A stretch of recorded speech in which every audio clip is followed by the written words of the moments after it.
Hello दोस्तों, exam Gurukul classes में स्वागत है। कैसे हैं स्टूडेंट? जैसा कि बच्चों कमेंट्स आया था कि बीएड एंट्रेंस एग्जाम की भी क्लास चलाइए, तो हम कल एक वीडियो बनाया था। कल क्लास शुरू हो जाएगी। और UP PCS R O A R exam, UP triple SSC जितने भी हैं, सबके लिए क्लास बहुत इम्पोर्टेंट है, मोस्ट इम्पोर्टेंट है। इसको क्वेश्चन एक बाहर नहीं आएगा। और जिसने चैनल पर नए हो, चैनल को सब्सक्राइब कर लीजिए, एग्जाम गुरुकुल क्लासेस को। और फ्रेंड, देखिए आप लोग जो जो कमेंट कर रहे हैं, सबका आंसर रिप्लाई किया जा रहा है। सब एक सीरियल बाय सीरियल से आपको टॉपिक कराए जाएंगे। लगातार कंटिन्यू क्लास चलेगी और एक भी पैसा नहीं ले जाएगा, फ्री ऑफ कॉस्ट। चलिए आइए शुरू करते हैं। क्वेश्चन एक,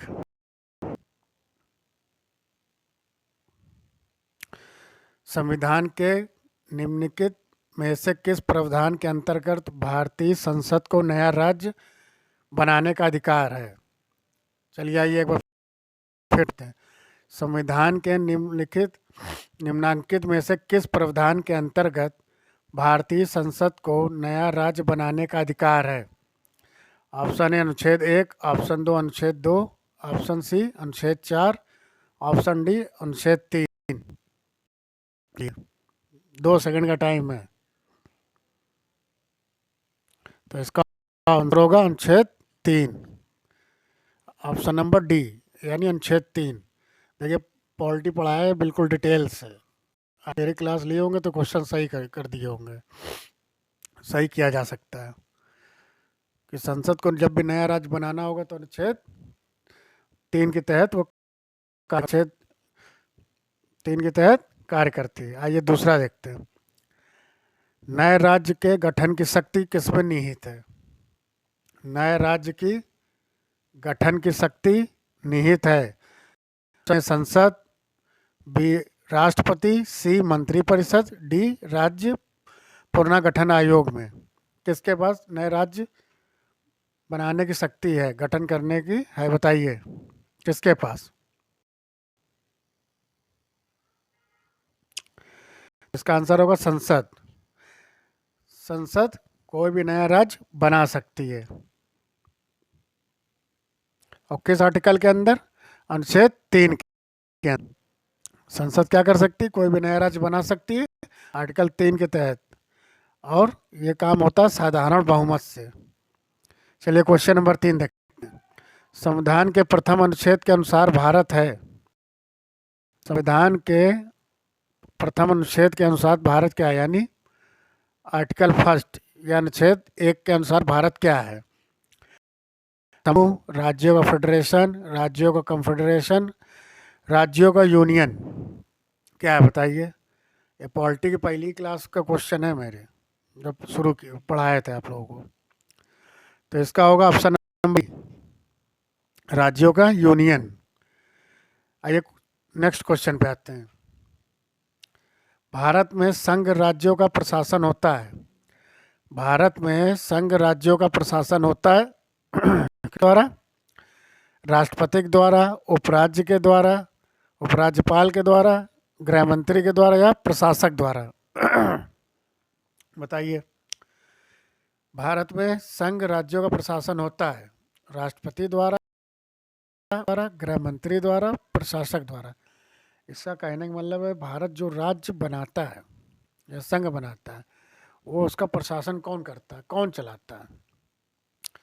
तो इसका ऑप्शन बताइए क्या होगा? तो इसका ऑप्शन होगा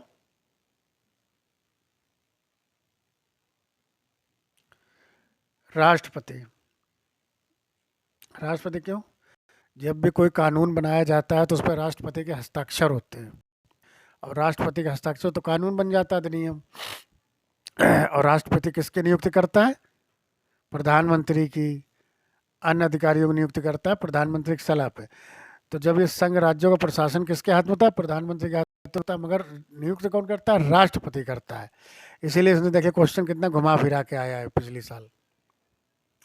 आइए नेक्स्ट क्वेश्चन देखते हैं। महात्मा बुद्ध ने किस स्थान पर निर्वाण प्राप्त किया?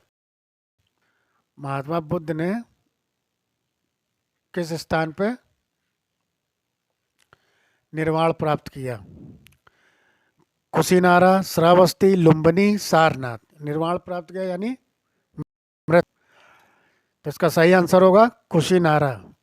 और वर्तमान में इसका नाम क्या है? कुशीनगर। और यह है कहाँ? गोरखपुर से 40-50 किलोमीटर दूर है। गोरखपुर जाएंगे तो उसके आगे कुशीनगर पड़ता है। मल्लोक, मतलब मल्लो का वो जो नाव वो चलाते हैं, मल्लो का राज ज़्यादा है, एरिया ज़्यादा है वो। उनकी मृत्यु कैसे हुई? गौतम बुद्ध धर्म में क्या होता था? बौद्ध धर्म में कि दिन भर भिक्षा मांगना और शाम को उसी भिक्षा को ग्रहण करना, यानी भोजन करना। तो कहीं गौतम बुद्ध जाते हैं तो इन्होंने जिससे भिक्षा मांगी होती है वो इनको सुअर का मांस दे देती है। बहुत धर्मी होते हैं, जिससे भिक्षा मांगी होती है उससे ये लौटा नहीं सकते, तो उनको वो मांस खाना ही पड़ता है, जिसके कारण उनकी मृत्यु हो जाती है। चलिए नेक्स्ट क्वेश्चन देखते हैं। गंगा नदी को राष्ट्रीय नदी का दर्जा कब मिला? गंगा नदी को राष्ट्रीय नदी का दर्जा कब मिला? 4 नवंबर 2008, 15 सितंबर 2009, 3 अप्रैल 2004 या 6 अक्टूबर 2012? जल्दी बताइए। तो इसका सही आंसर हो क्या होगा? 4 नवंबर 2008। उससे भारत के प्रधानमंत्री कौन थे? कमेंट बॉक्स में ज़रूर बताइएगा। आइए नेक्स्ट क्वेश्चन देखते हैं। गंगा की सहायक नदी कौन सी है? गंगा की सहायक नदी कौन सी है? चंबल नदी, ब्रह्मपुत्र नदी, गोमती नदी या चिनाब नदी? बताइए। चंबल नदी, ब्रह्मपुत्र नदी, गोमती नदी या चिनाब नदी? तो इसका सही आंसर होगा गोमती नदी। और गोमती नदी का उद्गम कहाँ से होता है? चलिए बताइए, कमेंट करके जरूर बताइएगा। गाडविन ऑस्टिन चोटी यानी केटू, केटू का पूरा नाम क्या है? गाडविन ऑस्टिन चोटी, केटू किस पर्वत श्रेणी पर स्थित है? किस पर्वत श्रेणी पर स्थित है? बताइए। धौलाधार श्रेणी, लद्दाख पर्वत श्रेणी या काराकोरम पर्वत श्रेणी या जास्कर पर्वत श्रेणी? किस पे स्थित है? बताइए जल्दी, जल्दी बताइए, कमेंट करके जरूर बताइए। केटू गाडविन ऑस्टिन किस पर्वत श्रेणी पर स्थित है? तो इसका आंसर क्या होगा? काराकोरम पर्वत श्रेणी। तो क्या आंसर होगा? काराकोरम पर्वत श्रेणी। अच्छा, काराकोरम पर्वत श्रेणी का पुराना नाम क्या है? इसका एक पुराना नाम भी है, किशनगिरी पर्वत श्रेणी। किशनगिरी पर्वत श्रेणी। और इसे एशिया की उच्च एशिया की रीढ़ का, उच्च एशिया की रीढ़ भी कहा जाता है। इसका पुराना नाम क्या? किशनगिरी पर्वत श्रेणी। बहुत आता क्वेश्चन ये। नेक्स्ट क्वेश्चन देखिए। थाल घाट दर्रा कहाँ स्थित है? थाल घाट दर्रा कहाँ स्थित है? महाराष्ट्र, गुजरात, उत्तराखंड या जम्मू कश्मीर? महाराष्ट्र, गुजरात, उत्तराखंड या जम्मू कश्मीर? इसका सही आंसर होगा क्या? महाराष्ट्र। और महाराष्ट्र किसका किसको जोड़ता है?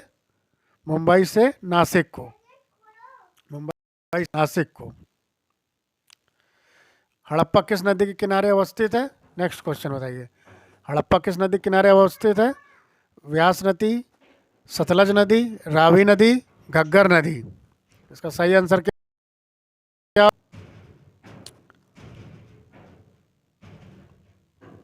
किस नदी पे है? रावी नदी। रावी नदी तट पर क्या? हड़प्पा स्थित है। गोपद ब्राह्मण संबंधित है, गोपद ब्राह्मण संबंधित है, बताइए किससे संबंधित है? यजुर्वेद, ऋग्वेद, अथर्ववेद या सामवेद? यजुर्वेद, ऋग्वेद, अथर्ववेद या सामवेद? तो इसका सही आंसर क्या होगा? अथर्ववेद से। इसका क्या आंसर होगा? अथर्ववेद। कैसे लगी क्लास? कमेंट करके जरूर बताइए। कैसे लगी क्लास? कमेंट करके जरूर बताइएगा।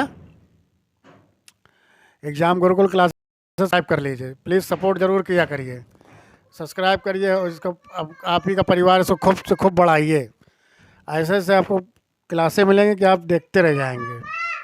चलिए मिलते हैं अगली क्लास में। जय हिंद।